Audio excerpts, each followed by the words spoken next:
সকালের বৃষ্টির পানি নামেনি সারা রাতেও। রাজধানীর বিভিন্ন সড়কে জলজটে চরম দুর্ভোগ।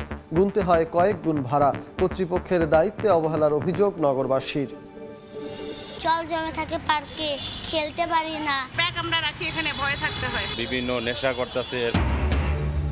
পার্কে ময়লার স্তূপ, নেই নিরাপত্তা। চিত্ত বিনোদন থেকেও বঞ্চিত রাজধানীবাসী। জবাবদিহি না থাকায় সংকট, সমাধানের আশ্বাসই আটকে সিটি কর্পোরেশন।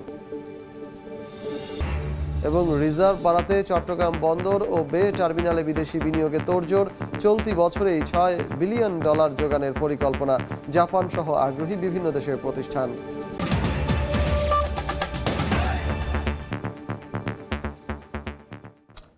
ভোরের সময় সঙ্গে আছি আমি সজল মিত্র রিচার্ড। সকালের বৃষ্টির পানি নামেনি সারা রাতেও। রাজধানীর বিভিন্ন সড়কে জলজটে চরম দুর্ভোগে পড়েন নগরবাসী। বাসায় পৌঁছাতে গুনতে হয় কয়েক গুণ বাড়তি ভাড়া। কর্তৃপক্ষের বিরুদ্ধে দায়িত্বে অবহেলার অভিযোগ নগরবাসীর। ঢেউ দেখে প্রশ্ন আসতেই পারে এটি রাস্তা নাকি নদী। খোদ রাজধানীর সড়কে এমন ঢেউ। দিন পেরিয়ে রাত, তবু ভাগ্য বদলায়নি নগরবাসীর। শুক্রবার সকালের 130 মিলিমিটার বৃষ্টির রেশ কাটেনি সারা রাতেও। কোমর সমান পানি মারিয়ে বাইরে যাওয়া নগরবাসী ঘরে ফিরছেন হাঁটু পানি নিয়েই। সকালে এসে দেখলাম যে পুরো একদম ডুবে গেছে এই পর্যন্ত। এখনও দেখতেছি যে এই পর্যন্ত এমন অবস্থা। সারাদিনের ভোগান্তি রাতে এসে যেন আরও চরম আকার ধারণ করে। পানি ঢুকে বন্ধ, বিকল হয়ে যায় ব্যক্তিগত গাড়ি, যাত্রীবাহী বাস। বাধ্য হয়ে বাড়ি পৌঁছাতে গুনতে হয় কয়েক গুণ বাড়তি ভাড়া। কর্তৃপক্ষের দায়িত্ব অবহেলায় এই ভোগান্তির কারণ বলে অভিযোগ নগরবাসীর। প্রত্যেকটা রাস্তা গর্ত, জায়গা জায়গায় গাড়ি পড়ে যাওয়ার সম্ভাবনা। একটু আগে তো দেখলেন একটা রিক্সা এখানে আটকা পড়ে গেছে। আমাদের ঘর বাড়ি তলায় গেছে অনেক পানি, মাদার সমান পানি, সুকেস খাট পালং যা আছে সবে পানি নিচ্ছে। স্মরণকালে সড়কে এত পানি জমতে দেখেননি রাজধানীবাসী। আগে বৃষ্টিতে হাঁটু সমান পানি জমলেও এবার ছিল কোমর সমান পানি। জলাবদ্ধতা থেকে রেহাই পায়নি অভিজাত এলাকা গুলশান, বনানী, ধানমন্ডিও। মেহেদী হাসান, সময় সংবাদ, ঢাকা। একটু বিনোদন বা মানসিক প্রশান্তির জন্য সন্তান পরিজন নিয়ে ঘুরতে যাবেন রাজধানীর কোনো পার্ক কিংবা খেলার মাঠে, সেখানেও নানা বিড়ম্বনা। রক্ষণাবেক্ষণের অভাবে বর্ষা মৌসুমে জমে থাকে পানি, মশার উপদ্রব, অনিরাপদ পরিবেশ সহ নানা কারণে পার্কে যান না নগরবাসী। দায়িত্বশীলদের জবাবদিহি না থাকায় সংকট বলছেন পরিবেশবিদরা। সিটি কর্পোরেশন বলছে পার্ক সংস্কারে নেওয়া হয়েছে নানা পরিকল্পনা। তাসনিয়া নিশাত মিমের রিপোর্ট। ইটনগরী ঢাকা। বিশাল বিশাল দালানের আড়ালে ঢাকা পড়েছে খোলা আকাশটাও। মুক্ত বাতাসে একটু শ্বাস নেয়ার কিংবা দুদণ্ড জিরোনোর ঠাঁই কোথায় এখানে? এই নগরে কতটুকু আছে দিগন্তজোড়া বিস্তৃত প্রান্তর অথবা পার্ক কিংবা খেলার মাঠ? রাজধানীর দুটি সিটি কর্পোরেশনের দেয়া তথ্যানুযায়ী উত্তর সিটি কর্পোরেশনে পার্ক রয়েছে 23টি, শিশু পার্ক 4টি আর মাঠ রয়েছে 8টি। অন্যদিকে দক্ষিণ সিটি কর্পোরেশনে মোট পার্ক রয়েছে 20টি, মাঠ রয়েছে 19টি। এ তো গেল কাগজে হিসেব, কিন্তু বাস্তবের অবস্থা কি? সরেজমিনে কয়েকটি পার্ক ঘুরে দেখা যায় পড়ে আছে অযত্ন আর অবহেলায়। ময়লা আবর্জনার কারণে তার সুস্থ বিনোদন বা বিশ্রামের কেন্দ্রবিন্দুর পরিবর্তে পরিণত হয়েছে বিড়ম্বনায়। আছে দখল, দূষণ আর মাদকাসক্তদের আড্ডা। সন্ধ্যা হলেই বাড়ে মশার উপদ্রব। জল জমে থাকে পার্কে, খেলতে পারি না, কাদা কাদা হয়। ওয়াশরুমের ব্যবস্থা থাকলে এটা একটু বেশি সুবিধা হতো। ব্যাগ আমরা রাখি এখানে, ভয়ে থাকতে হয়। হঠাৎ করে কেউ দৌড় দিয়ে ব্যাগ নিয়ে চলে যেতে পারে। এ অবস্থায় পার্কে আসা দর্শনার্থীরা বলছেন পর্যাপ্ত পরিমাণ গাছপালা রাখার পাশাপাশি পার্ক সংস্কার করে শিশুদের জন্য বিভিন্ন রাইডের ব্যবস্থা করলে তারা সুস্থ বিনোদন আর মানসিক বিকাশের সুযোগ পেত। পর্যাপ্ত পরিমাণে রক্ষণাবেক্ষণ করা হচ্ছে না। যদি পর্যাপ্ত পরিমাণে রক্ষণাবেক্ষণ করা হতো তাহলে এই পার্কের সৌন্দর্য আরো ভালো হতো। কিছু মহিলারা আছে, বাচ্চারা আছে, গাম খাইতেছে, বিভিন্ন নেশা করতেছে। এর পাশে স্কুল স্টুডেন্ট বসতেছে, সবার সাথে একসাথে বসে। আসলে খুব বিশৃঙ্খলা পরিবেশটা। পার্কের সাথে সুস্থ নগর জীবনের গুরুত্ব অনুধাবন করে এর দিকে নগরবিদদের নজর দেওয়ার আহ্বান জানালেন পরিবেশবাদী আইনজীবী। যদি আপনি সুস্থ নগর পরিবেশ চান, তার জন্য যেমন আপনার পর্যাপ্ত পরিমাণের উন্মুক্ত স্থান থাকা দরকার। যদি আপনি অপরাধ মুক্ত তরুণ সমাজ চান, তাহলেও কিন্তু ছেলে মেয়েকে পার্ক আর খেলার মাঠের ব্যবস্থা করে দিতে হবে।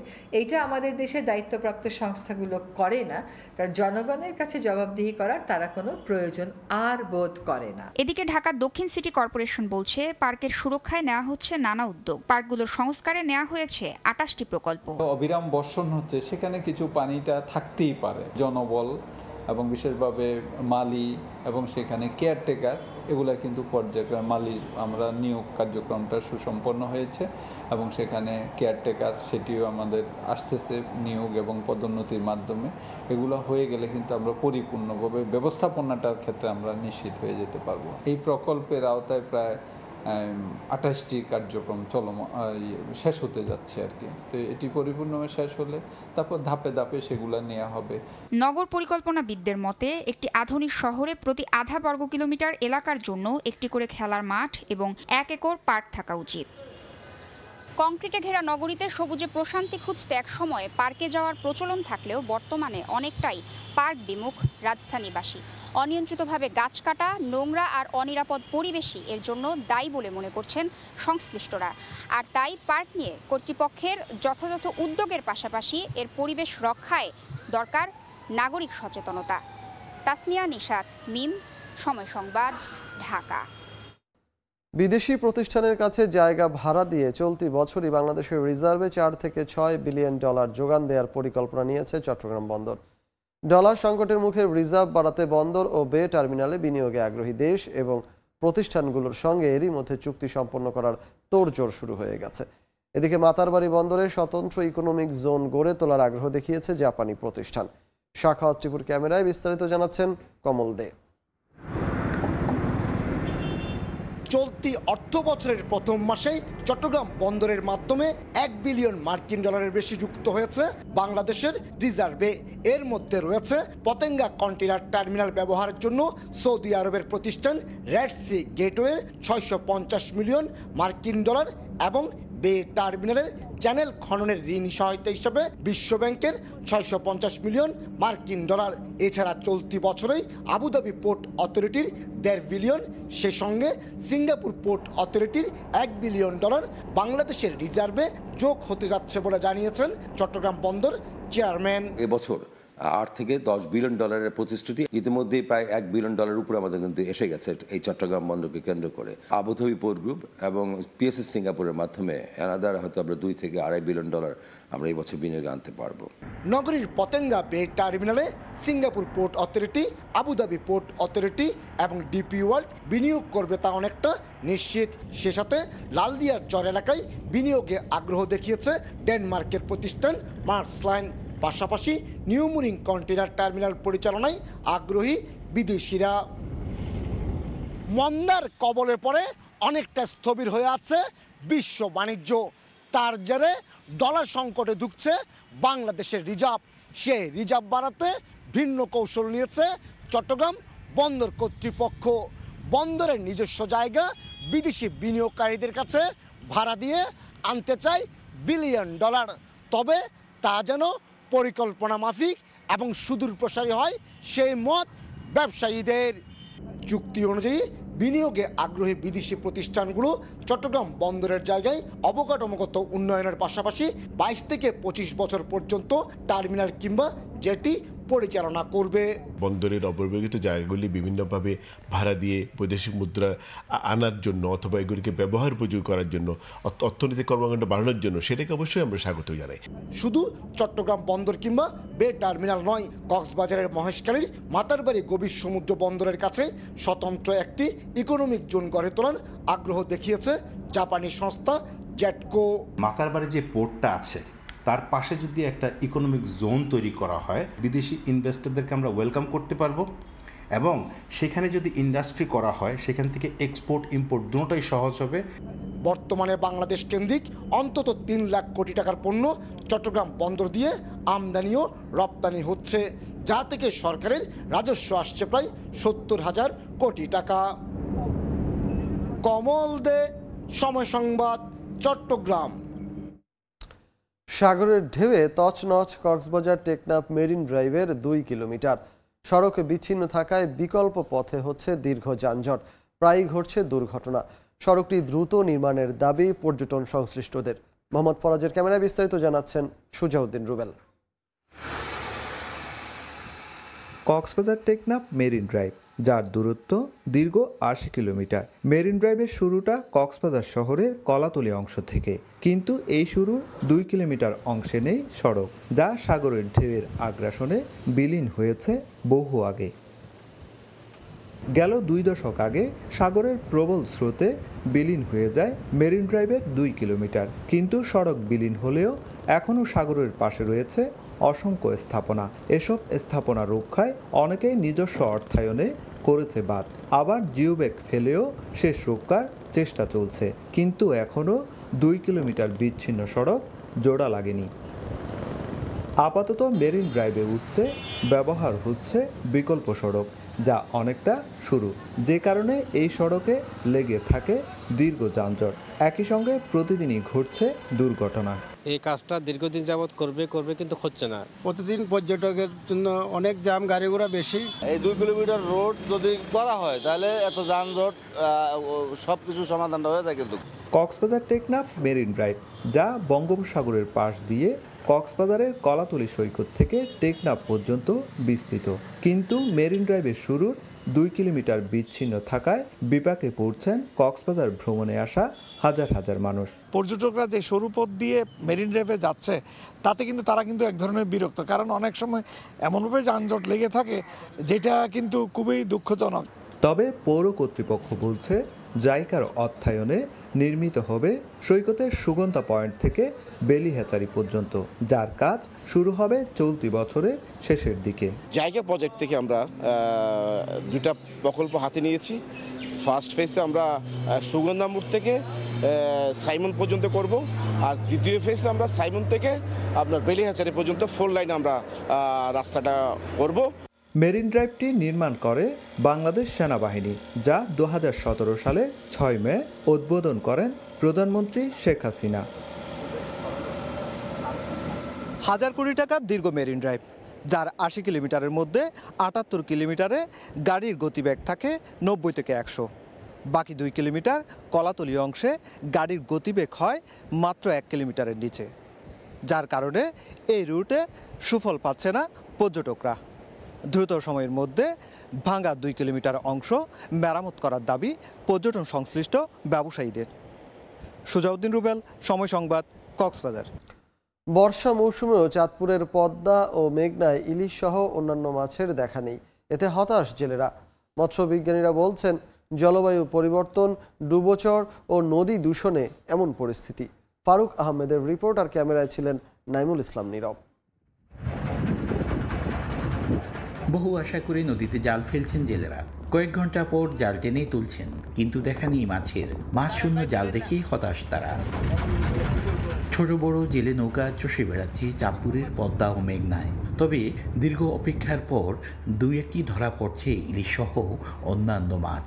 অথচ চলছে ভরা বর্ষা।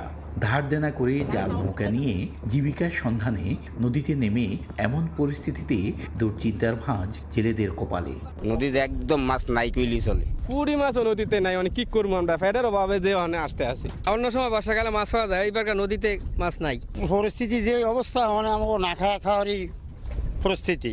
জলবায়ু পরিবর্তন, বৃষ্টিপাত কমে যাওয়ার সঙ্গে নদীতে চর, ডুবোচর ও পানি দূষণের কারণে এই পরিস্থিতি।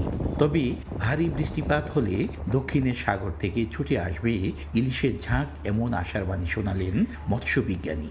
মে, জুন, জুলাই বিশেষ করে বৃষ্টিপাত কম হওয়া বেশি এবং আগে পরে হওয়া, এটার উপরে তাদের অ্যাভেলেবিলিটি অনেকখানি নির্ভর করে। পানি প্রবাহ বাড়লে ইলিশের উৎপাদন আলটিমেটলি আসবে। যেহেতু প্রজননের সময়ের প্রজনন সঠিক ছিল, সেই জন্য এই সমস্ত অঞ্চলের ইলিশ মৎস্যজীবীদের হতাশ হওয়ার কোনো কারণ থাকবে না।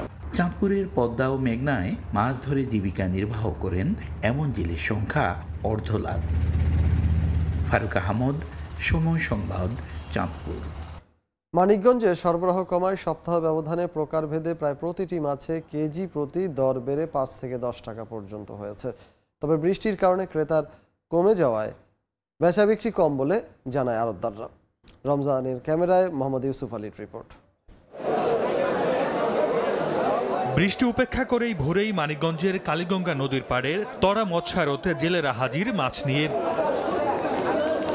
আড়তে মাছের সরবরাহ কমায় সপ্তাহের ব্যবধানে প্রকারভেদে প্রায় প্রতিটি মাছে কেজি প্রতি দর বেড়েছে 5 থেকে 10 টাকা পর্যন্ত। গত সপ্তাহে 270 থেকে 280 টাকা কেজিতে বিক্রি হওয়া রুই মাছের বর্তমান দর 290 থেকে 300 টাকা।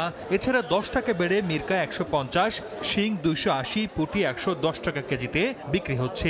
তবে বৃষ্টির কারণে আড়তে ক্রেতা কম থাকায় বেচা বিক্রি কম বলে জানায় আড়তদাররা।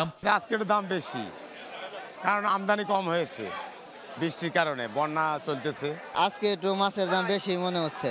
বিভিন্ন পদের মাছ পাওয়া যাইতেছে, গুলশা, ট্যাংরা, জিওল, আপনার বাইম। এদিকে খুচরা বিক্রেতারা বলছেন বাড়তি দরে মাছ কিনে খুচরা বাজারে বিক্রি করতে হিমশিম খেতে হয় তাদের। বৃষ্টিতে পুরো আড়তে কাদা হওয়ায় বেচা বিক্রিতে ভোগান্তি বেড়েছে বলে জানায় আড়ত কমিটি। কাদার জন্য মাছ বেচতে পারতাছি না আমরা, এই আমাকে অভিযোগ শুনতেছে না। এই কাদার জন্য বাজারে কোনো কাস্টমার ঢুকতেছে না, ক্ষতিগ্রস্ত আমরা হইতাছি। তরা মৎস্য আড়তে প্রতিদিন কোটি টাকার মাছ বেচা কেনা হয়। সময় সংবাদ, মানিকগঞ্জ। ভোর থেকেই সরব ব্রাহ্মণবাড়িয়া শহরের আনন্দবাজার মাছের আড়ত। জেলে ও ব্যবসায়ীদের হাঁক ডাকে চলে বেচা কেনা। টাটকা মাছের জন্য দূর দূরান্ত থেকে ছুটে আসেন ক্রেতা। এ বিষয়ে বিস্তারিত জানাতে আমাদের সঙ্গে যুক্ত হচ্ছেন সহকর্মী উজ্জ্বল চক্রবর্তী। সরাসরি চলে যাব তার কাছে। উজ্জ্বল, ব্রাহ্মণবাড়িয়ার সবচেয়ে বৃহত্তর বাজার হচ্ছে আনন্দবাজার। এই বাজারটি কিন্তু সেই কাকডাকা ভোর থেকে পাইকারদের পদচারণা মুখরিত হয়ে ওঠে। আজকে কিন্তু ভোর থেকে বৃষ্টি হচ্ছে, যে বৃষ্টির কারণে কিছুটা পাইকারদের আগমন কিছুটা কম, কিন্তু ইতিমধ্যে কিন্তু মাছ আসতে শুরু করেছে। আমরা এখানে যারা আড়তদাররা আছে এবং পাইকাররা আছে তাদের সাথে কথা বলেছিলাম, তারা আমাদেরকে জানিয়েছেন এখানে এই বাজারটি যেহেতু শহরের কেন্দ্রীয় বাজার, এখানে কিন্তু সাতক্ষীরা, যশোর, রাজশাহী, খুলনা, কুমিল্লা সহ বিভিন্ন অঞ্চল থেকে এই বাজারে কিন্তু কার্প জাতীয় যে মাছগুলো অর্থাৎ চাষের যে মাছগুলো সেই মাছগুলো কিন্তু এই বাজার আছে। এখন কিন্তু এই বাজারে বিভিন্ন ধরনের মাছ কিন্তু বিক্রি হচ্ছে, silver cup, common cup, tilapia সব, পাঙ্গাস, বিভিন্ন ধরনের চাষের যে মাছ সেই মাছের কিন্তু অনেকটাই আমদানি বেড়েছে। আমরা পাইকারদের সাথে কথা বলেছিলাম, তারা কিন্তু আমাদেরকে জানিয়েছে প্রতিদিনে আজকে কিন্তু এই বাজারে পাইকারদের পদচারণা মুখরিত। এখানে কিন্তু বিভিন্ন ধরনের মাছ বিক্রি হচ্ছে এবং বিভিন্ন স্থান থেকে আসা যে দেশীয় মাছ এর মধ্যে রয়েছে চাপিলা কিন্তু 370 থেকে 380 টাকা কেজি দরে পাইকারিভাবে বিক্রি হচ্ছে। তেমনিভাবে চাষের যে চিংড়ি 700 থেকে 800 টাকা দরে বিক্রি হচ্ছে। তেলাপিয়া 150 থেকে 180 টাকা দরে বিভিন্ন ধরনের বিভিন্ন সাইজের এই কিন্তু বিক্রি হচ্ছে। বড় কাতলা 300 থেকে 400 টাকা দরে বিক্রি হচ্ছে। পাঙ্গাস 130 থেকে 160 টাকা এবং রুই 300 থেকে 320 টাকা দরে বিক্রি হচ্ছে। চাষের শিং বিক্রি হচ্ছে 300 থেকে 350 টাকা এবং ইলিশ যেটা আছে, যেটা আমদানি করা হয় বিভিন্ন চাঁদপুর সহ বিভিন্ন এলাকা থেকে, সেটি কিন্তু কেজি প্রতি বিক্রি হচ্ছে 1650 থেকে 2000 টাকার মধ্যে বিভিন্ন আকার ভেদে। আপনাকে জানিয়ে রেখে এই বাজারটি থেকে কিন্তু ব্রাহ্মণবাড়িয়া যে ছোট ছোট যে বাজারগুলো আছে, বিশেষ করে বর্ডার বাজার, মেড্ডা বাজার, বউবাজার, ফারুকি বাজার সহ বিভিন্ন যে আশেপাশে জেলার শহরের যে আশেপাশে যে ছোট ছোট বাজারগুলো আছে, সেই বাজার থেকে কিন্তু পাইকাররা এই বাজারে এসে কিন্তু তারা কিন্তু মাছ ক্রয় করে নিয়ে যান এবং তারা কিন্তু ভোক্তা পর্যায়ে কিন্তু সেগুলো বিক্রি করে থাকেন। এখানে প্রতিদিন এই বাজারটি কিন্তু জমজমাট হওয়ার একটি কারণ, এখানে যেহেতু কেন্দ্রীয় বাজার, এই কেন্দ্রীয় বাজারে ছোট ছোট বাজার থেকে যে পাইকাররা তারা এখান থেকে এসে মাছ কিনে নেন এবং এখান থেকে কিন্তু এই কিনে নেওয়ার কারণে কিন্তু ছোট ছোট যে বাজারের যে ভোক্তারা তারা কিন্তু সহজে কিন্তু বিভিন্ন দেশীয় মাছের পাশাপাশি চাষের যে মাছগুলো তারা কিন্তু সেটি পেয়ে থাকেন এবং এখানে প্রতিদিন কিন্তু বিভিন্ন কেজি যে ধরে যে মাছ বিক্রি হয় সেটি কিন্তু আমদানির উপর অনেকটা নির্ভর করে বলে আমাদের যে এখানকে বাজারে যারা আছেন পাইকাররা তারা কিন্তু আমাদেরকে জানিয়েছেন এবং আড়তদাররা বলছেন যে আজ সকাল থেকে কিন্তু প্রচুর বৃষ্টির কারণে যে পাইকাররা বাজারে আসতে কিছুটা সমস্যা হয়েছে, বিলম্ব হওয়ার কারণে কিন্তু এখানে যে সমস্যাটি সেটি হচ্ছে এখানে কিন্তু বিভিন্ন ধরনের মাছ আমরা দেখতে পাচ্ছি, বিশেষ করে কমন কাপ, রুই, কাতল, কার্পু, তেলাপিয়া সহ বিভিন্ন ধরনের মাছ কিন্তু এই বাজারে বিক্রি হচ্ছে। আমরা একজন এখানে আড়তদার আছে, আমরা একটু আড়তদারের সাথে কথা বলার চেষ্টা করব। আপনার এখানে যে মাছ আছে এই বাজারে কি ধরনের মাছ আসে এবং কখন থেকে কোথায় থেকে এই মাছগুলো আসে? আমাদের ভোর 5টা থেকে আমাদের এটা হলো ব্রাহ্মণবাড়িয়া জেলার সবচেয়ে বড় বাজার। এখান থেকে এখানে বাংলাদেশের অনেক জেলা থেকে মাছ আসে এবং ব্রাহ্মণবাড়িয়া জেলার লোকাল মাছও এখানে আসে। হ্যাঁ, এখানে বড় বড় কাতলা, মৃগেল, হ্যাঁ বিভিন্ন জাতের মাছ আসে এবং নদীরও কিছু মাছ আসে। এখানগুলো কারা কিনে নেয়, কোথায় নিয়ে যায়? এখানে ব্রাহ্মণবাড়িয়া শহরের বা ব্রাহ্মণবাড়িয়া প্রত্যেকটি অঞ্চলের অনেক গ্রাম থেকে বা শহর থেকেও অনেক বাজার আছে, যেমন মেড্ডা, ফারুকি বাজার আছে, বউবাজার আছে, কাউতুলি আছে, পীরবাড়ি আছে, অষ্টগ্রাম আছে, শৈলপুর আছে, বিভিন্ন বাজার থেকে পাইকাররা আসে। এখান থেকে বাজার ধরে পাইকারি রেটে মাছ কিনে তারা ওই ছোট ছোট বাজারে নিয়ে বিক্রি করে। শুনছিলেন, আমরা এখানে একজন আড়তদারের সাথে কথা বলেছিলাম, তিনি আমাদেরকে যেমনটা বলছিলেন এখানে দেশের বিভিন্ন প্রান্ত থেকে মাছ আসে এবং এখানে কিন্তু খুচরা পর্যায়ে যারা বিভিন্ন বাজার আছে অর্থাৎ জেলা শহরের আশেপাশে যে বাজারগুলো আছে সেই ক্রেতারা কিন্তু এখানে মূলত ক্রেতা হিসেবে আসে এখানে, যার কারণে আড়তে কিন্তু বিভিন্ন ধরনের মাছ ইতিমধ্যে কিন্তু সরগরম হয়ে উঠেছে এবং এখানে কিন্তু সে বাজারে যে আড়তদার আমরা অনেকের সাথে কথা বলেছিলাম তারাও কিন্তু বলছেন যে এই বাজার থেকে বিভিন্ন সময় বিভিন্ন দামে তারা মাছ কিনে কিন্তু ভোক্তা পর্যায়ে বিক্রি করেন, যার কারণে কিন্তু বাজারটি সবসময় জমজমাট হয়ে ওঠে। তো এই ছিল ব্রাহ্মণবাড়িয়ার আনন্দবাজার থেকে আমার কাছে মাছের যে বেচা কেনার সর্বশেষ। ব্রাহ্মণবাড়িয়া আনন্দবাজার থেকে মাছের আড়তের সবশেষ খবরাখবর জানাচ্ছিলেন সহকর্মী উজ্জ্বল চক্রবর্তী। নিজেদের উৎপাদিত ফলমূল ও শাক সবজি নিয়ে হাটে আসেন পাহাড়ি নারীরা। রাঙামাটি চট্টগ্রাম সড়কের দুই পাশে বসে এসব পণ্যের পসরা সাজান তারা। সরাসরি কৃষকের কাছ থেকে তরতাজা শাক সবজি কিনতে হাটে ভিড় করেন ক্রেতারা।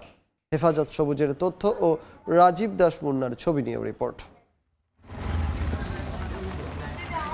মারুফা, ঝিঙে, বাঁশকরল, কলা, পাকা পেঁপে, কাঁঠাল ও চালতা সহ বাহারি ফল ও শাক সবজি সমাহার।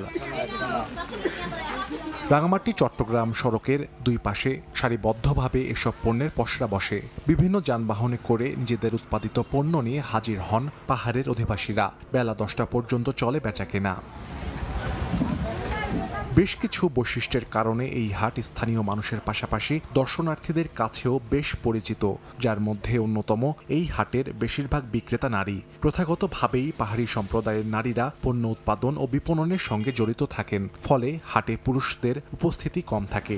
এছাড়া পাহাড়ের যত সুস্বাদু খাবার সারা দেশে সুনাম অর্জন করেছে তার সবই পাওয়া যায় এখানে। তরতাজা, দামে সস্তা আর কীটনাশক মুক্ত হওয়ায় ক্রেতারা ভিড় করেন এই হাটে। ফলে ব্যবসাও ভালো হয় বলে দাবি বিক্রেতাদের। পাহাড়িরাই তাদের নিজস্ব উৎপাদিত পণ্যগুলো এ বাজারে নিয়ে আসে, তাই একটু সাশ্রয়ী এবং ফরমালিন মুক্ত বলে আমরা এই বাজার থেকে আমরা পণ্যটা ক্রয় করি। 10 টাকা বন্দা কচু শাক, তিল করলা 80 টাকা, ধনিয়া পাতা 10 টাকা বন্দা, কেজিতে 20 টাকা 30 টাকা কম পাওয়া যায়। সরাসরি জমিয়াদের কাছ থেকে আমরা ক্রয় করার সুযোগ পাই। এখান থেকে পণ্য কিনে আমরা চট্টগ্রামে বেচে আমাদের কোন রকম সংসার চালাইতেছে। ঐতিহ্যবাহী এ বাজারকে আরো আকর্ষণীয় করার পরিকল্পনার কথা জানান স্থানীয় জনপ্রতিনিধি। সুন্দরভাবে ঢেলে সাজানো যায় কিনা আমরা সেরকম একটা পরিকল্পনা হাতে নিয়েছি। ঐতিহ্যটা আমরা যাতে ধরে রাখতে পারি, কারণ দেশি বিদেশি অনেক পর্যটকরা এই বাজারগুলো দেখে এবং সেখানে কেনাকাটা করে। জেলা শহরের কলেজ গেট থেকে জিমনেশিয়াম এলাকা পর্যন্ত 1 কিলোমিটার সড়কের দুই পাশে প্রতি সপ্তাহের বুধ ও শনিবার ভোরে বসে এই হাট। সময় সংবাদ, রাঙামাটি। যশোরের চূড়ামনকাঠি সবজি বাজারে ভোর থেকেই জমজমাট বেচাকেনা। নিজেদের উৎপাদিত সবজির পসরা সাজিয়ে বসেন চাষিরা। বাজার পরিস্থিতির খবর জানাতে সদর উপজেলার চূড়ামনকাঠি বাজার থেকে যুক্ত হচ্ছেন সহকর্মী জুয়েল মৃধা। জুয়েল, এই বাজারটি কিন্তু সকাল 6:30টার পর থেকেই শুরু। 6:30টার দিকে মূলত জমেছে। 6টা থেকে এখানে সবজি বিক্রেতারা কিন্তু তাদের সবজি নিয়ে এসেছেন, কিন্তু যে পরিমাণ চাহিদা তার থেকে কিন্তু সবজির পরিমাণ অনেক কম। ফলে এই মার্কেট থেকে যারা শহরের ব্যবসায়ীরা সবজি কিনে নিয়ে যান তাদের ভিতরে কিন্তু সবজি কিনা নিয়ে একটি প্রতিযোগিতা চলছে এবং আজকের বাজারটিও কিন্তু খুব চড়া যাচ্ছে। বিশেষ করে সবজি, প্রত্যেকটা সবজি প্রায় 30 থেকে 40 টাকা এবং কিছু কিছু সবজি 60-70 টাকা পর্যন্ত বিক্রি হচ্ছে। আপনাদেরকে জানিয়ে রাখি যে আজকের বাজারে কলা বিক্রি হচ্ছে প্রতি কেজি পাইকারি মূল্য 52 টাকা, পটল বিক্রি হচ্ছে 30 থেকে 35 টাকা, উস্তে প্রতি কেজি বিক্রি হচ্ছে 60 টাকা, পুঁই শাক বিক্রি হচ্ছে প্রতি কেজি 20 টাকা, লাল শাক প্রতি কেজি বিক্রি হচ্ছে 25 টাকা, বেগুন বিক্রি হচ্ছে 100 টাকা, কচুরমুখী বিক্রি হচ্ছে প্রতি কেজি 75 টাকা, কুমড়া প্রতি কেজি বিক্রি হচ্ছে 30 টাকা, বরবটি বিক্রি হচ্ছে 40 থেকে 45 টাকা কেজি, পেঁপে বিক্রি হচ্ছে 35 থেকে 40 টাকা কেজি, ঢেঁড়স বিক্রি হচ্ছে 30 থেকে 35 টাকা কেজি, ডাঁটা বিক্রি হচ্ছে 12 টাকা কেজি এবং কাঁচামরিচ আজকের বাজারে সর্বোচ্চ বিক্রি হচ্ছে পাইকারি 280 টাকা করে। আমরা কথা বলেছি যারা সবজি বিক্রেতা, কৃষক, তাদের সাথে। তারা আমাদেরকে জানিয়েছে যে গত 1 মাস ধরে কিন্তু কম বেশি প্রতিদিনই বৃষ্টি হচ্ছে এবং এই বৃষ্টির কারণে ক্ষেতগুলো কিন্তু ক্ষতিগ্রস্ত হয়েছে। বিশেষ করে ঢেঁড়স, পটল, বেগুন ক্ষেত ক্ষতিগ্রস্ত হয়েছে, যে কারণে এই সবজির মার্কেটটা কিন্তু খুব চড়া এবং চাহিদার তুলনায় যেহেতু সবজি কম সেই কারণে দাম একটু বেশি। আর যারা সবজি কিনতে এসেছেন বিক্রেতা, তাদের সাথে আমরা কথা বলেছি। আসলে সবসময় শোনা যায় যে ক্রেতারা হা হুতাশ করেন যে সবজির দাম বেড়েছে, নিত্যপণ্যের দাম বেড়েছে, কিন্তু আজকে কিন্তু একটু ভিন্ন চিত্র দেখলাম যে যারা এখান থেকে সবজি কিনে নিয়ে শহরের বাজারগুলোতে বিক্রি করেন তারাই কিন্তু হা হুতাশ করতেছেন যে এত দামে সবজি কিনে নিয়ে যে তারা আসলে বিক্রি করবেন কিভাবে, ক্রেতাদের কাছেই বা কত দাম চাবেন, আর ক্রেতারাই আসলে এত দামে সবজি কিনতে পারবেন কিনা। এবং তারা বলছে যে মানুষের যে আয়, নিত্যদিনের আয়, সে আয়ের তুলনায় ব্যয়ের পরিমাণ কিন্তু এখন প্রচুর বেড়ে গেছে। এবং এই সবজি আসলে মানুষ খুব এখন আর কেজি কেজি কিনছে না, কেউ তো আধা কেজি, কেউ 1 পোয়া এইভাবে সবজি কিনছে এবং প্রতিদিনই বাজার করছে। আগের মতো কেউ বড় সড়ো আকারে বাজার করা ছেড়েই দিয়েছে বললে চলে।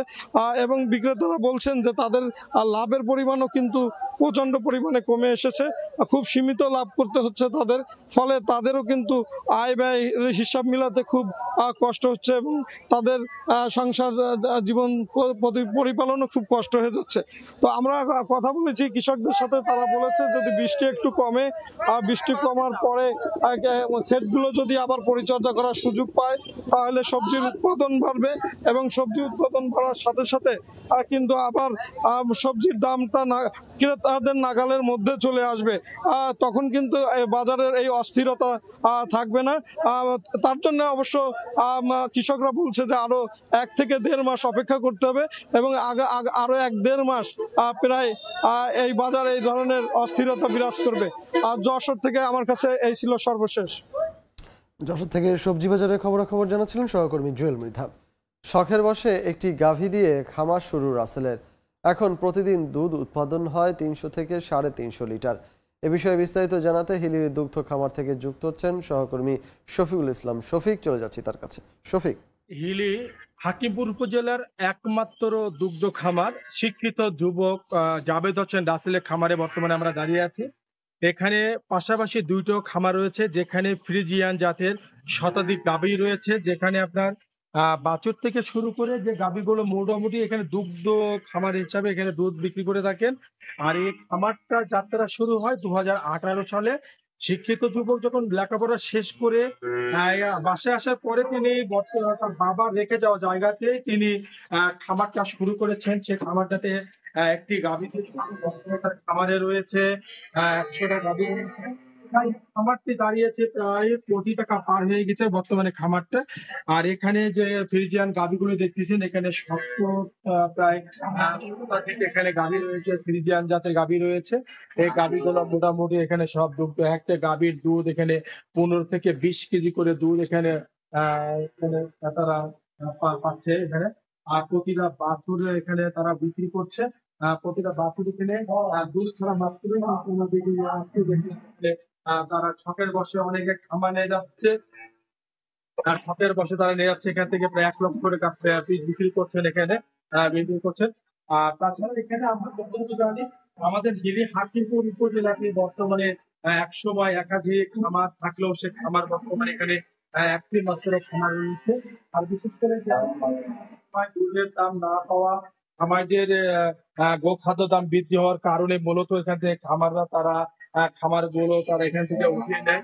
আর বিশেষ করে আমাদের হাকিমপুর উপজেলা যদি সীমান্তবর্তী উপজেলা, এই উপজেলাতে একটি শহর, এটা গ্রাম ভিত্তিক এলাকা। এখানে শহর না থাকায় মিষ্টান্ন দোকান বা মিষ্টান্ন দুধ বিক্রি করার জায়গা না থাকায় কিন্তু এখান থেকে খামারিরা যারা আছে গবাদি পশু তারা এখান থেকে তারা উঠিয়ে নেয়, এখানে বিক্রি করে দেয়।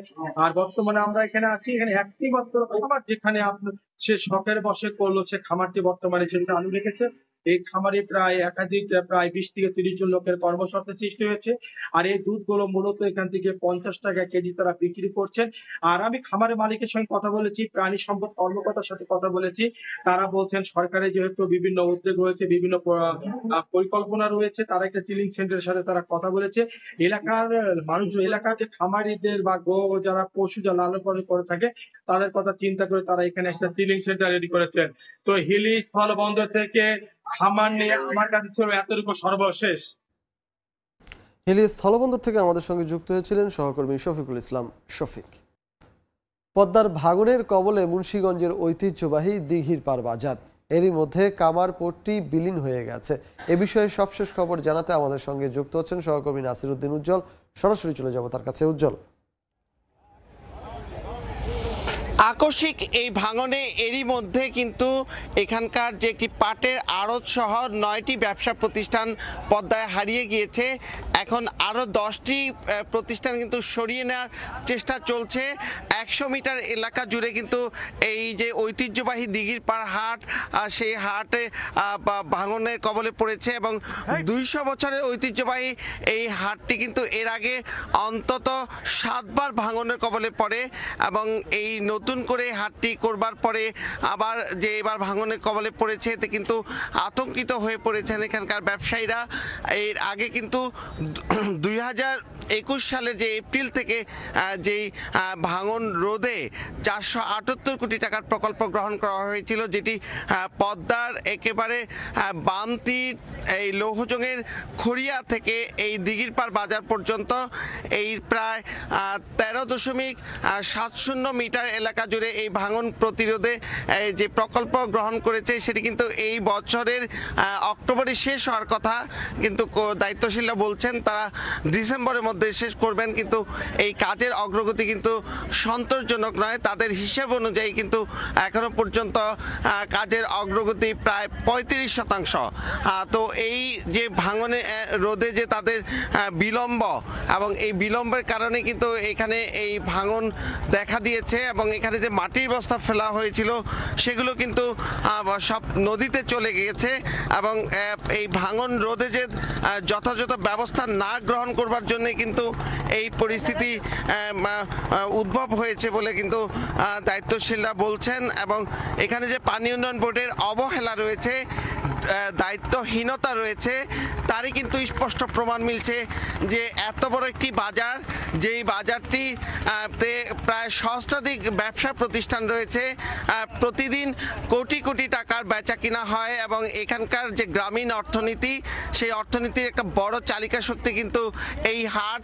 এবং এটি কিন্তু শুধু মুন্সিগঞ্জ এলাকা নয়, শরীয়তপুর এবং চাঁদপুর, এদিকে মাদারীপুরের বিভিন্ন অঞ্চলের চরের মানুষজন কিন্তু তাদের উৎপাদিত পণ্য নিয়ে আসেন এখানে এবং এখানে এই যে হাটকে ঘিরে একটা বড় একটা অর্থনৈতিক চাকা, সেটি ঘিরে যে মানুষের কাজকর্ম সেটি কিন্তু এখন বড় চ্যালেঞ্জের মুখে পড়েছে। এবং এখানকার যে এই শুধু দিঘিরপাড় হাটই নয়, এই যে প্রায় 14 কিলোমিটার এলাকা জুড়ে আরও বিভিন্ন স্থানে কিন্তু ভাঙনের আশঙ্কা দেখা দিয়েছে এবং উত্তাল পদ্মা ঘিরে এখন নদীর পাড়ের মানুষ কিন্তু আতঙ্কিত। তো এই ছিল মুন্সিগঞ্জে পদ্মার ভাঙনের সবশেষ। মুন্সিগঞ্জ থেকে আমাদের সঙ্গে যুক্ত হয়েছিলেন সহকর্মী নাসিরউদ্দিন উজ্জ্বল। বাংলাদেশ ভারত সুসম্পর্ক আগামীতে অব্যাহত থাকবে বলে মন্তব্য করেছেন ভারতীয় সহকারী হাইকমিশনার ডক্টর রাজীব রঞ্জন। শুক্রবার বিকেলে ফেনী শহরে এক অনুষ্ঠানে তিনি আরও বলেন, বিলুনিয়া সহ সীমান্তবর্তী বিভিন্ন এলাকার মাধ্যমে দুই দেশের সম্পর্ক আরও সুদৃঢ় হয়েছে। I also pay my deep respect to the millions of brave martyrs of the War of Liberation of Bangladesh and to the valiant Indian soldiers whose glorious sacrifices enabled the birth of this great nation, Bangladesh. We firmly believe that the spirit of friendship, understanding and mutual respect engendered during the Liberation War of Bangladesh will continue to guide this very unique and special partnership in future as well. এবার দেশের বাইরের খবর জানাতে যুক্ত হচ্ছেন সহকর্মী রাইসা জান্নাত। ধন্যবাদ রিচার্ড। সুপ্রিম কোর্টের রায়ে এবার জাতীয় ও প্রাদেশিক পরিষদে সংরক্ষিত 20টি আসনে জয় পেল পাকিস্তানের সাবেক প্রধানমন্ত্রী ইমরান খানের দল। স্থানীয় সময় শুক্রবার 13 সদস্যের একটি বেঞ্চ এ রায় দেন। রায় নিজেদের পক্ষে না আসায় কিছুটা চাপের মুখে পড়েছে শাহবাজ শরীফের জোট সরকার। এই মামলাটি করেছিল সুন্নি ইত্তেহাদ কাউন্সিল SIC। পাকিস্তানের পার্লামেন্টের নিয়ম অনুযায়ী একক দল না থাকলে তারা সংরক্ষিত আসনের যোগ্য হবেন না। তবে পক্ষের আইন না পেলেও প্রধানমন্ত্রী শাহবাজ শরীফের জোট সংসদীয় সংখ্যাগরিষ্ঠতা দিয়ে প্রভাবিত হবে না বলেও জানান দেশটির আইনমন্ত্রী আজম নাজির তারা। ইতালিতে স্পন্সর ভিসা জালিয়াতির অভিযোগে ৪৪ জনকে গ্রেফতার করেছে দেশটির আইন শৃঙ্খলা বাহিনী। এর মধ্যে ইতালি নাগরিকের পাশাপাশি আছেন বাংলাদেশি সহ বেশ কয়েকজন এশীয় ও আফ্রিকান। অভিযানে দালালদের কাছ থেকে নগদ প্রায় ৬ মিলিয়ন অবৈধ ইউরো জব্দ করা হয়েছে। অভিবাসন প্রত্যাশীদের সতর্ক হওয়ার পরামর্শ প্রবাসীদের। বিস্তারিত ইতালির প্রতিনিধি মাকসুদ রহমানের তথ্যচিত্রের রিপোর্ট। ইতালিতে স্পন্সর ভিসায় জালিয়াতি, মোটা অঙ্কের অর্থের বিনিময়ে তালিকার বাইরের অযোগ্য প্রার্থীরা পাচ্ছেন সুযোগ। সম্প্রতি ইউরোপীয় ইউনিয়নের সম্মেলনে এমন তথ্য দেন দেশটির খোদ প্রধানমন্ত্রী জর্জিয়া মেলোনি।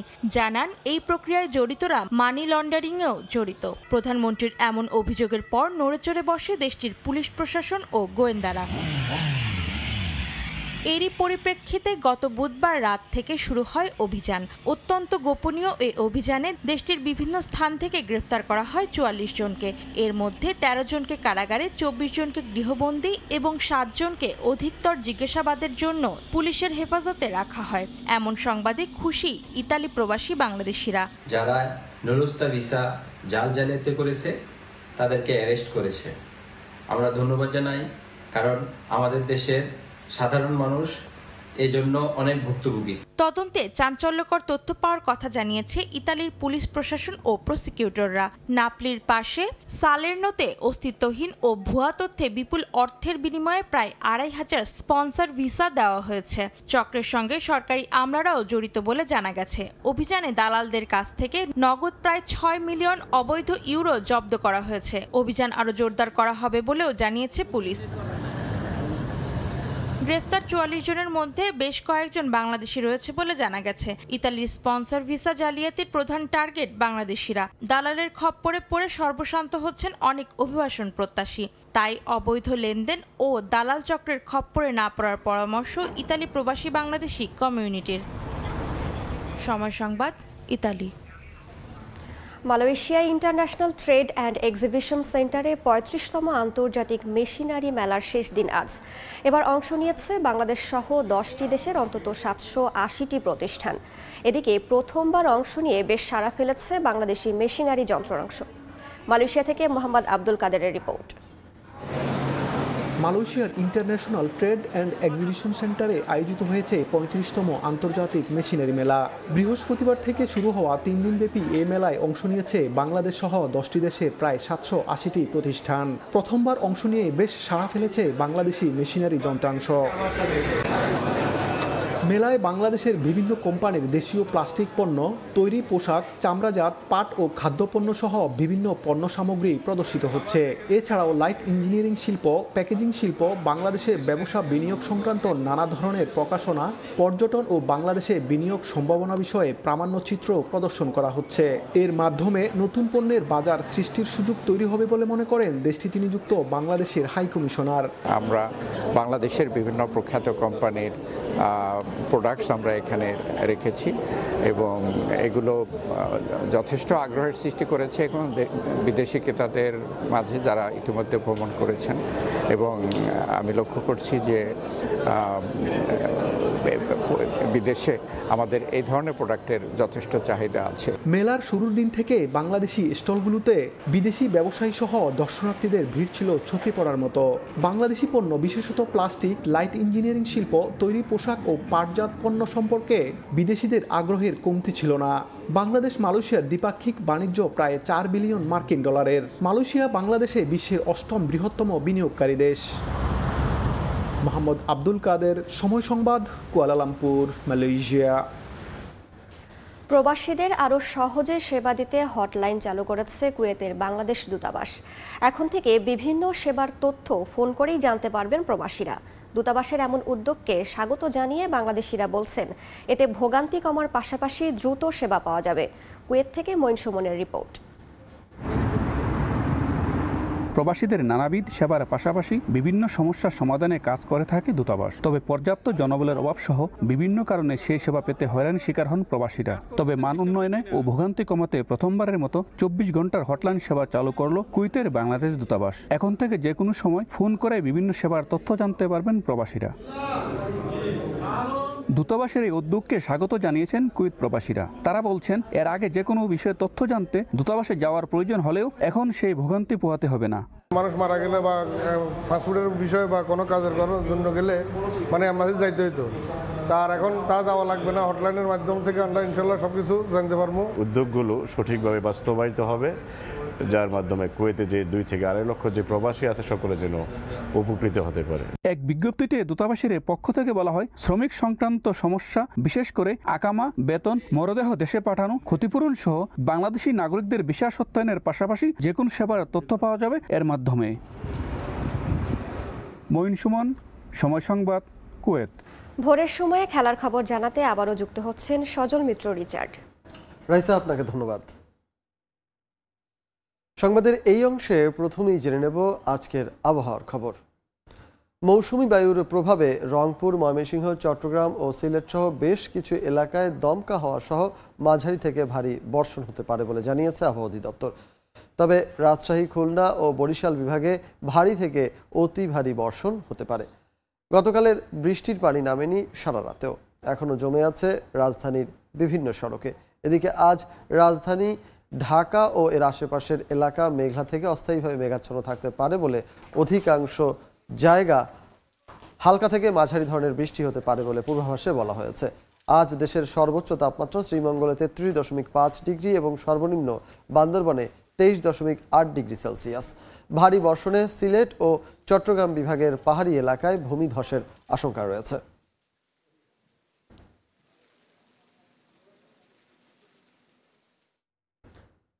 রাজধানীর যান চলাচলের সবশেষ খবর জানাতে রাজধানীর নিউ মার্কেট এলাকা থেকে আমাদের সঙ্গে যুক্ত হচ্ছেন সহকর্মী নিবিড় সাহা।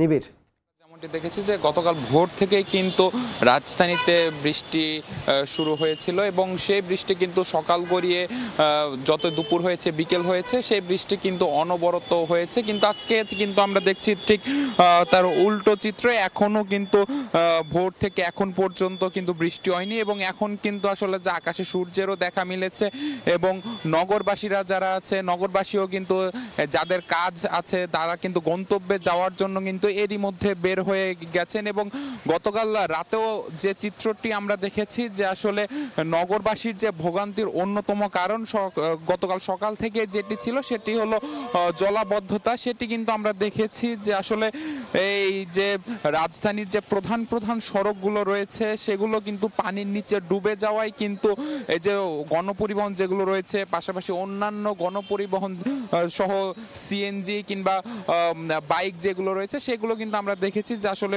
বেশিরভাগই কিন্তু পানিতে তলিয়ে গিয়েছিল এবং যার কারণে কিন্তু জনগণের একটি বড়সড় ভোগান্তি হয়েছে। আমরা কথা বলেছিলাম ট্রাফিক বিভাগের সাথে, তারা কিন্তু বলেছেন যে আসলে আজকে যদি বৃষ্টি না হয়, অর্থাৎ আজকে যদি রাস্তাঘাটে পানি না ওঠে, সেরকমভাবে কিন্তু জনগণের কোনো ভোগান্তি কিংবা রাস্তায় যানজটের বড় কোনো কিন্তু কারণ তারা দেখছেন না এবং তারা বলছেন যে আসলে আজকে কিন্তু কোনো ভিআইপি মুভমেন্টও নেই, যার কারণে কিন্তু দেখা যাচ্ছে যে আসলে রাস্তায় আজকে সারাদিনে ট্রাফিক আপডেটে তারা বলছেন যে আসলে তেমন কোনো ভোগান্তির সৃষ্টি হবে না যদি না বৃষ্টি না হয়। তো এখন পর্যন্ত কিন্তু ট্রাফিক পরিস্থিতি সেটি কিন্তু স্বাভাবিক পর্যায়ে আছে এবং আমি কথা বলেছিলাম আবহাওয়া অধিদপ্তরের সাথে, তারা কিন্তু আজকেও বৃষ্টির পূর্বাভাস দিয়েছেন, অর্থাৎ আজকেও কিন্তু বৃষ্টি হতে পারে বলে তারা আমাদেরকে জানিয়েছেন। অর্থাৎ তারা বলছেন যে আসলে যদি বৃষ্টি হয় এবং সেই বৃষ্টির পানি যদি রাস্তায় জমে তাহলে কিন্তু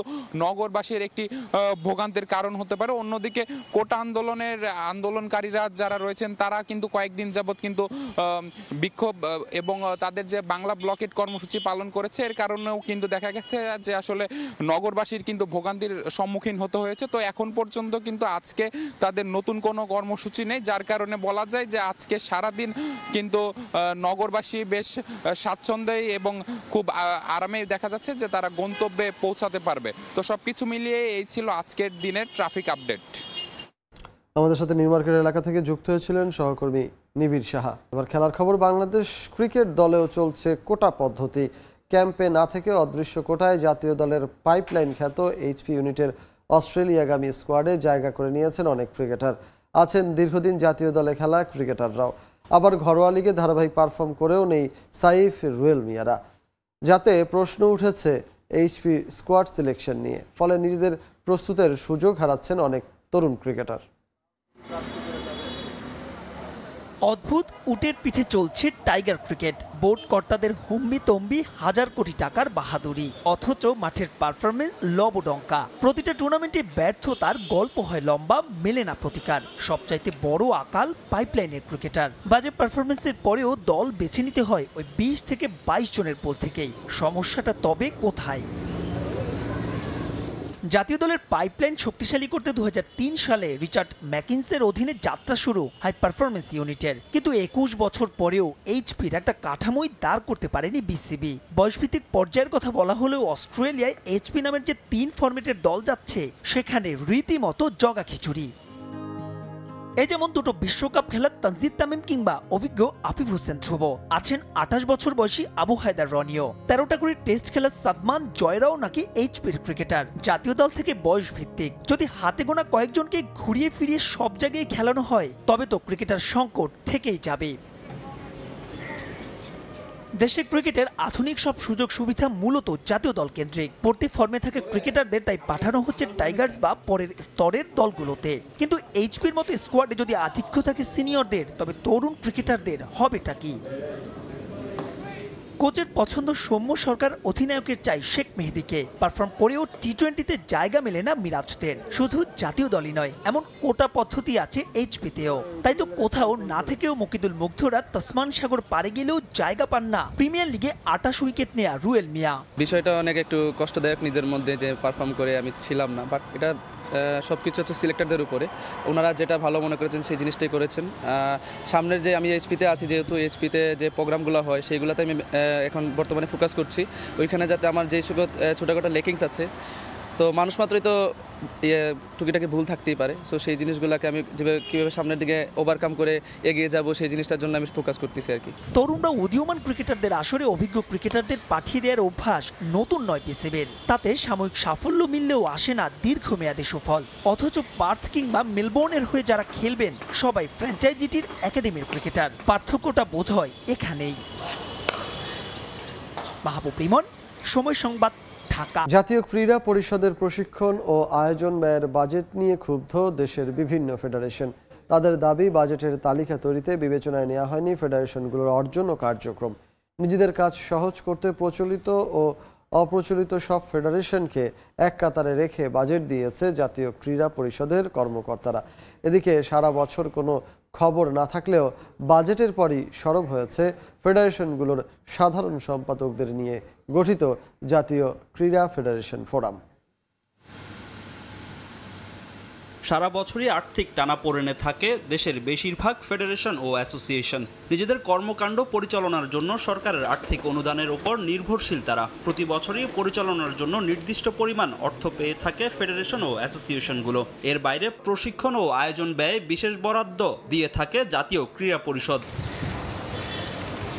নতুন অর্থ বছরে প্রশিক্ষণ ও আয়োজন বাবদ 59 ফেডারেশন ও অ্যাসোসিয়েশনের জন্য 17,59,39,000 টাকা বরাদ্দ দিয়েছে ক্রীড়া পরিষদ। স্বাবলম্বী হওয়ায় সরকারের অনুদানের কোনো অর্থই নেয় না ক্রিকেট বোর্ড। আগেই বড় অঙ্কের অর্থ বরাদ্দ দেওয়ায় প্রশিক্ষণ ও আয়োজন খাতে নেই বাফুফের নাম। তবে ক্রীড়া পরিষদের এই বরাদ্দ নিয়ে ক্ষুব্ধ বিভিন্ন ফেডারেশনের কর্মকর্তারা। তাদের দাবি, ফেডারেশনগুলোর মধ্যে অর্জন ও কার্যক্রমের সামঞ্জস্য না রেখেই গড়পড়তা বরাদ্দ দিয়েছে ক্রীড়া পরিষদ। একটা ফেডারেশনের সারা বছর যারা কাজ করে তাদের অনুদান 40 লাখ, আর যারা সারা বছরে কোনো প্রকল্প নাই সেখানে তারা 95 লাখ। 1 কোটি টাকা আছে। গত অর্থ বছরের আদলেই হয়েছে এবারের বন্টন, যেখানে সর্বোচ্চ 1,02,00,000 টাকা পেয়েছে আর্চারি ফেডারেশন। অন্যদিকে অপ্রচলিত রোলার স্কেটিং পেয়েছে দ্বিতীয় সর্বোচ্চ 96 লাখ টাকা। উশু 60 লাখ আর ব্রিজ ফেডারেশন পেয়েছে 31,20,000। অথচ সারা বছর খেলা পরিচালনা করা হকি, সাঁতার, দাবা, শুটিং, হ্যান্ডবল ফেডারেশনের বাজেট তুলনামূলক অনেক কম। এমন অসঙ্গতিতে ক্ষোভ প্রকাশ করেছে অনেক ফেডারেশন। এক এক ফেডারেশনের খরচের এই মাত্রাটা এক এক রকম। আপনি সুইমিং ফেডারেশনের সাথে যদি আপনি ব্রিজ ফেডারেশনকে মিলায় ফেলেন, সুইমিং ফেডারেশনের সাথে যদি আপনি এই ধরনের ফেডারেশনকে যদি একই মানের করেন, তখন মানুষের কাছে জিনিসটা দৃষ্টিকটু হয়। গেল বছরও এই বাজেটের পর ক্ষোভ ঝেড়েছিল বিভিন্ন ফেডারেশনগুলোর সাধারণ সম্পাদকরা। সারা বছর নিজেদের যৌক্তিক দাবি নিয়ে খবর না থাকলেও বাজেট পাশের পর সরব হয়েছে দেশের ফেডারেশনগুলোর সাধারণ সম্পাদকদের নিয়ে গঠিত জাতীয় ক্রীড়া ফেডারেশন ফোরাম। ফাহিম ইসলাম, সময় সংবাদ, ঢাকা। অ্যাবসোলিউট কর্পোরেট ফুটসাল টুর্নামেন্টের কারণে দূরত্ব কমেছে কর্পোরেট প্রতিষ্ঠানগুলোর, তাই এমন টুর্নামেন্ট নিয়মিত আয়োজন করার আহ্বান অংশগ্রহণকারীদের। 16 দলের প্রতিযোগিতায় জমে উঠেছে এবারের আসর। টুর্নামেন্টের মিডিয়া পার্টনারের পাশাপাশি অংশ নিয়েছে সময় টেলিভিশন। নদীর সঙ্গে এদেশের মাটি ও মানুষের সম্পর্ক বেশ পুরানো। যান্ত্রিক শহরের কর্মব্যবস্থার মাঝে অনেকেই ছুটে আসেন গ্রামীণ পরিবেশের সান্নিধ্যে বেড়াইদের বালু নদের কাছে। রাজধানীর ভেতর নান্দনিক পরিবেশে কর্মব্যবস্থায় বুঁদ হয়ে থাকা মানুষদের এক সুতো নিয়ে আসতে বিগত কয়েক বছর কাজ করে যাচ্ছে আরডিএ স্পোর্টস। এবারও সেই ধারা অব্যাহত রেখেছে তারা। বালু নদের পাশে চমৎকার পরিবেশে তৃতীয়বারের মতো আয়োজন করেছে absolute corporate futsal carnival tournament, যেখানে মিডিয়া পার্টনার হিসেবে রয়েছে সময় টেলিভিশন। এবারের আসরে প্রিমিয়ার লিগে 6টি দল এবং ক্লাসিক টুর্নামেন্টে অংশ নিয়েছে 10টি দল। বিভিন্ন গার্মেন্টস, ব্যাংক এবং অন্যান্য কর্পোরেট প্রতিষ্ঠানের অংশগ্রহণে জমে উঠেছে এবারের আসর। টুর্নামেন্টে মিডিয়া পার্টনারের পাশাপাশি অংশগ্রহণ করেছে সময় টিভিও। টুর্নামেন্টের দ্বিতীয় দিনে মাঠে গড়িয়েছে 9টি ম্যাচ, যেখানে সময় টেলিভিশন ও ইউনিলিভারের ম্যাচ দিয়ে টুর্নামেন্টের দ্বিতীয় দিন শুরু হয়। কাজের পাশাপাশি এমন ভিন্নধর্মী আয়োজনে অংশ নিতে পেরে উৎফুল্ল অংশগ্রহণকারীরাও। ফুটসাল টুর্নামেন্টের কারণে দূরত্ব কমেছে কর্পোরেট প্রতিষ্ঠানগুলোর, তাই অংশগ্রহণটাই মুখ্য তাদের জন্য। কাপ নিয়ে আসলে আমরা অতটা বদার না, আমরা আসলে এই এনজয়মেন্টের জন্য আসি। বেশি ভালো লাগছে, অনেকের সাথে দেখা হচ্ছে আর নিজেরও একটু খেলা হচ্ছে। আমরা তো সারাদিন চাকরির ভিতরে থাকি, কাজের মধ্যে থাকি, এর মধ্যে এরকম একটা এনজয়মেন্ট সত্যি খুবই আনন্দের বিষয়। এসব খেলার মাধ্যমে মন উৎফুল্ল থাকে বা কাজে মন বসে। আগামী 20 জুলাই অনুষ্ঠিত হবে অ্যাবসোলিউট কর্পোরেট ফুটসাল কার্নিভাল টুর্নামেন্টের শিরোপা নির্ধারণী ম্যাচ। রিফাতুল ইসলাম মিরন, সময় সংবাদ, ঢাকা। নওগাঁয় হয়ে গেল জমকালো নৌকাবাইজ প্রতিযোগিতা, যা দেখতে ঢল নামে হাজারো মানুষের। প্রতিযোগীদের বাহারি পোশাক আর ছুটে চলা নৌকার নান্দনিকতা দেখে বিমোহিত হন দর্শনার্থীরা।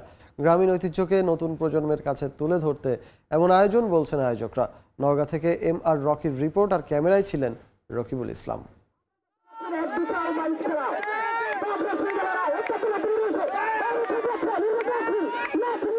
বিলের দুপারে অগণিত মানুষের ঢল, সবার দৃষ্টি বিলের মাঝে ছোট বড় বাহারি সব নৌকায়। আকাশে মেঘের দৌড়াদৌড়ি আর বিলের পানিতে ছুটে চলা নৌকার উচ্ছলতা। নওগাঁর হাসাইগাড়ি বিলে দুপুর থেকেই প্রতিযোগী আর দর্শনার্থীদের ভিড়ে উৎসব মুখর। আষাঢ়ের শেষ সপ্তাহে গ্রামীণ জনপদে চলছে কিছুটা অবসর সময়, আর সেই অবসর সময়কে মাতিয়ে তুলতে নান্দনিকে নৌকাবাইজ দেখতে ঢল নামে অগণিত মানুষের। বৈঠার ছলাৎ ছলাৎ শব্দ আর টান টান উত্তেজনা দেখে বিমোহিত দর্শনার্থীরা। এই এলাকার একটা বলতে গেলে একটা অনেক পুরনো একটা ঐতিহ্য। হ্যাঁ, এই এলাকার মানুষ এটাকে খুব উপভোগ করে। নিয়মিত এই খেলাটা হলে আমাদের কাছে অনেক ভালো লাগবে। এই খেলাটা হলে আমরা অনেক আনন্দ পাই। অপেক্ষায় থাকে যে কবে নৌকাবাইজ খেলাটা হবে। আর এই নৌকাবাইজ খেলায় হলে প্রচুর আশেপাশ থেকে অনেক লোকজন আসে আর কি দেখার জন্য। আমরা 5 জন খেলা দেখার জন্য আসছি, মেয়ের বাড়ি এবং জামাইয়ের বাড়ি, এই জন্য আসছি। খেলা দেখতে খুব ভালোই লাগলো। ঐতিহ্যবাহী নৌকাবাইজ ঘিরে এলাকায় চলে উৎসবের আমেজ। এলাকার ঘরে ঘরে অতিথি আনা নেওয়ার পালা পার্বণ চলে সপ্তাহ ধরে। যে আনন্দ ছুঁয়ে যায় নৌকাবাইজে অংশগ্রহণ করা প্রতিযোগীদের মাঝেও। বেশি বেশি নৌকাবাইজ প্রতিযোগিতা হোক, আরো ভালো লাগবে। আমাদের সরকারের কিছু অনুদানের দরকার, কিন্তু আমাকে ছেলেপেলেরা কোনো অনুদান পায় না। এই জন্য আমরা বড় বড় খেলা দিতে পারি না। এই জন্য আমার সরকারের কাছে দাবি, কিছু অনুদান চাই আমরা। সুস্থ ধারার খেলাধুলা আরো জনপ্রিয় করে তুলতে আগামীতে এর ধারাবাহিকতা ধরে রাখতে চান আয়োজকরা। এই হাসাইগাড়ি এলাকা একটি বিনোদন এলাকা। এখানে মানুষ বিভিন্ন এলাকার থেকে এখানে আসে। এই এলাকার মানুষ গত বছর যেমন বন্যার পানি ছিল না, এবারে প্রথম বন্যার পানি আসার ফলে এই এলাকায় নৌকা বিনোদন প্রতিযোগিতা অনুষ্ঠিত হয়েছে। নৌকাবাইজ প্রতিযোগিতায় আশপাশের বিভিন্ন এলাকা থেকে 16টি নৌকা অংশ নেয়। MR রকি, সময় সংবাদ, নওগাঁ। এ পর্যায়ে শীর্ষ সংবাদগুলো জানিয়ে দিচ্ছি আরেকবার। সকালের বৃষ্টির পানি নামেনি সারা রাতেও। রাজধানীর বিভিন্ন সড়কে জলজটে চরম দুর্ভোগ, গুনতে হয় কয়েক গুণ ভাড়া। কর্তৃপক্ষের দায়িত্বে অবহেলার অভিযোগ নগরবাসীর। জল জমে থাকে পার্কে, খেলতে পারি না। ব্যাগ আমরা রাখি এখানে, ভয়ে থাকতে হয়। বিভিন্ন নেশা করতেছে। পার্কে ময়লার স্তূপ, নেই নিরাপত্তা ও চিত্ত বিনোদন থেকেও বঞ্চিত রাজধানীবাসী। জবাবদিহি না থাকায় সংকট, সমাধানের আশ্বাসই আটকে সিটি কর্পোরেশন। এবং রিজার্ভ বাড়াতে চট্টগ্রাম বন্দর ও বে টার্মিনালে বিদেশি বিনিয়োগে তোড়জোড়। চলতি বছরেই $6 বিলিয়ন জোগাড়ের পরিকল্পনা। জাপান সহ আগ্রহী বিভিন্ন দেশের প্রতিষ্ঠান।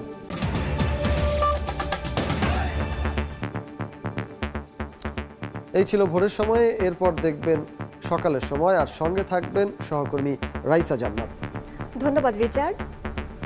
সকালের সময় নিয়ে ফিরছে কিছুক্ষণ পরে, সঙ্গেই থাকুন সময়।